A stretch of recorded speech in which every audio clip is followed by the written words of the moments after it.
Kind of just what we touched on there with rebounding. I mean, they have 46 rebounds. Obviously, they got 2 bigs down low. Where did things go wrong today when it came to offensive boards? I felt like we tried to get into a jumping contest.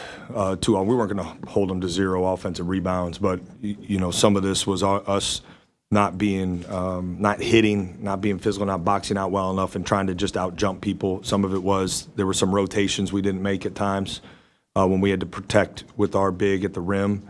I think of a couple blocks maybe we had that they ended up getting the ball back. So there were multiple factors, but in general, and it wasn't just those two. I mean, their guards flying in from the perimeter. Those were all things that we talked about. We didn't execute our initial hit when the shot went up near well enough. Get like this, but this game means so much to you. What were the emotions kind of you were experiencing walking off the court? Yeah, absolutely. Frustrated, angry, disappointed. I said this before the game. This game hits different. It means a ton, and I'm not going to step back from that because we didn't get the result we wanted. So we'll take today to certainly reflect on this. And then, we got to move forward quickly and get ready because everything that we're fighting for is still in front of us. But yeah, absolutely. This is not a game. This loss hits different. There's no question.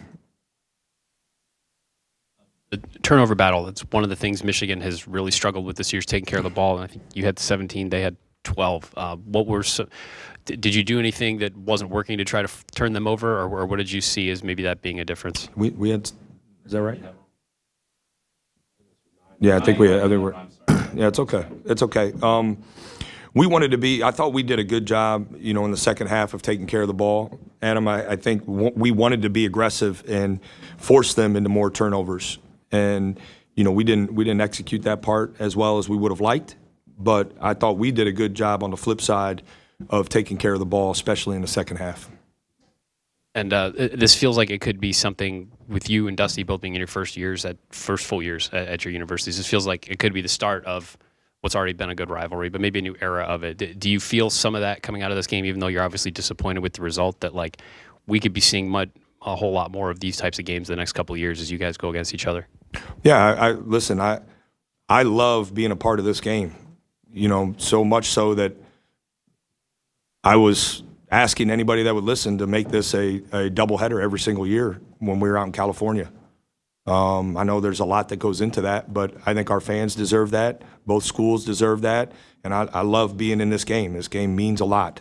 And but again, like I said before the game, this rivalry is bigger than any kind of single storyline. It was bigger, than any storyline going into this game. I think it's bigger than really any storyline coming out of this game outside of like, let's play this game twice a year if we can make that work, because this was a great atmosphere. Our fans deserve to have this game here every single year, and I think theirs probably as well. So, but my biggest concern is for our fans. Our fans showed out; they were great, and we felt their energy, and they deserve to have this game every year, in my opinion.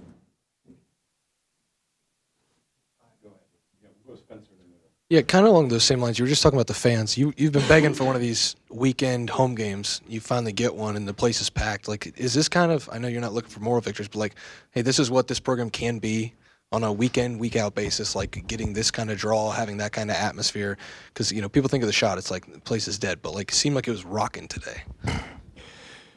There's probably a better kind of time and place to talk through, everything that goes into, atmosphere in this building. But the one thing I know is our fans care, and certainly, scheduling played a part this year. Again, I think it's something to reflect upon after the season.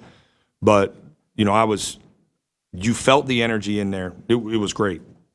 Communication, the noise actually was impacted our communication at times, which is it's a good problem to have, and I'll take that every single day. So I'm thankful for the way Buckeye Nation showed out, and that energy was phenomenal. And certainly, as we build this, I think we have a responsibility, right? to do our part, to keep moving forward and keep building this.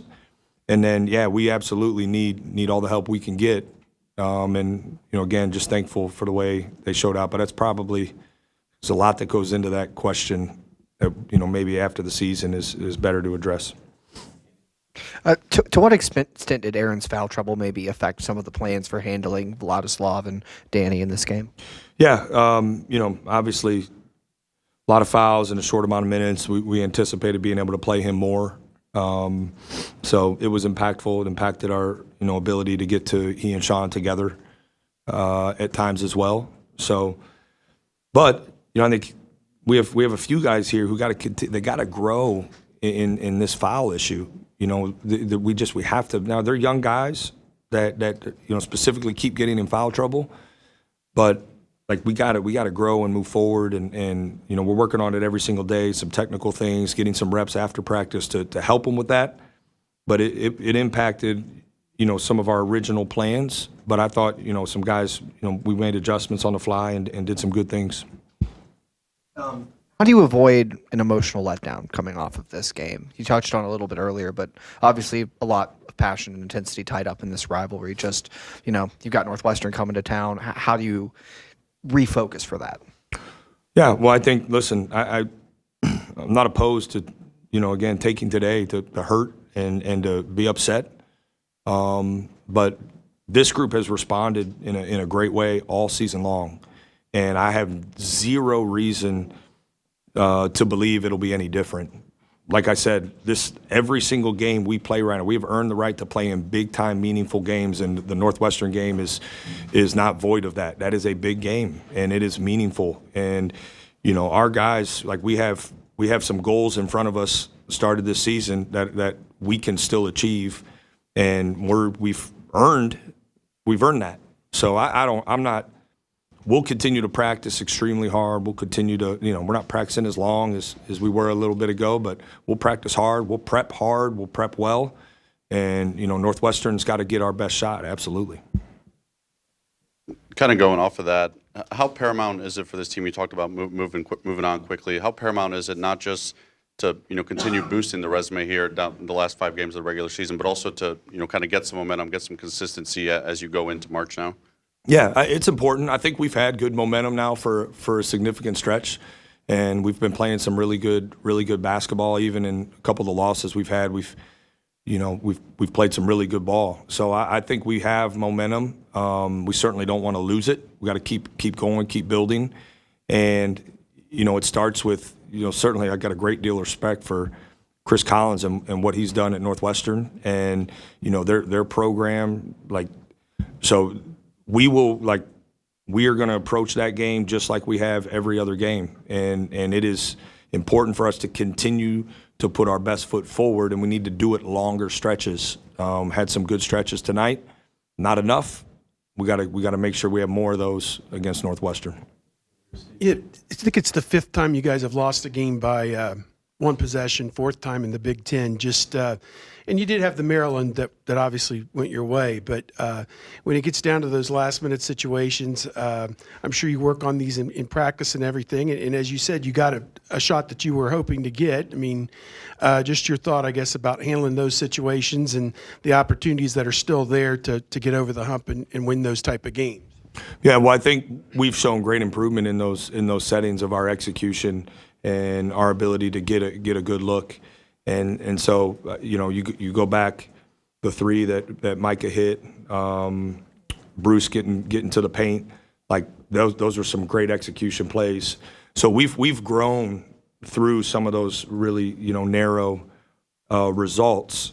But I understand, and we continue, really almost we have a saying in our program, be your best late. And so we work on that daily. Sometimes it's just something as like shooting shots at the very end of practice, game shots, so you're getting reps when you're fatigued. Other times, it's executing very specific situations and when to foul, when not to foul, and all of those things. So I think because of that work and time we've spent on it, we've seen improvement. My biggest frustration with today was some of the things that happened throughout the flow of the game where we've really we've really been doing a good job, and we made some critical mistakes, and good teams, they make you pay, and that's why we weren't quite able to get this game to a position where they were maybe chasing us. But I think Steve, to answer your question, we're executing better and better in those situations. I thought today was evident of that. The execution goes both ways. We force misses. We didn't get the rebound, and so we've showed some real growth. With Aaron fouling out with 10-ish minutes left and the size that Michigan has, why did Yvonne not fit into the flow of this game? I know he's played in the last 9, and when you get out rebounded by 15, I guess why did he not appear in this game at all? Yeah, I felt like Sean was really doing a much better job in the second half rebounding. And, offensively, as we were kind of chasing a little bit, I just felt like we needed different lineup for offensive purposes too. So Sean was, challenged him at halftime, and he really, I thought, rebounded well in the second half. So that's why, we kept it the way it was. I think certainly hindsight, it's a great question, and I got to go back and watch and see if there was a moment where maybe we should have put Yvonne in. But that was my thinking in the second half. I thought Sean and Devin were doing, we're really being physical, and obviously the ball screen coverage for us with those two was a concern. It's fine, yep. Saw you share a moment about an hour before tip-off with Roddy. What do you say to him in that moment? Yeah, I think conversation there should remain between he and I, but I've said this from the beginning, when he was here, he was literally like family. If his parents would call me if they felt like he needed something. Like it was just, we were that close. So, I think just in that moment, he knows how much I cared about him, and I think that feeling was mutual when he was here. And so, it was a quick, I think, embrace and quick word, but prefer to keep that between us. But it was good. All right, thanks, guys.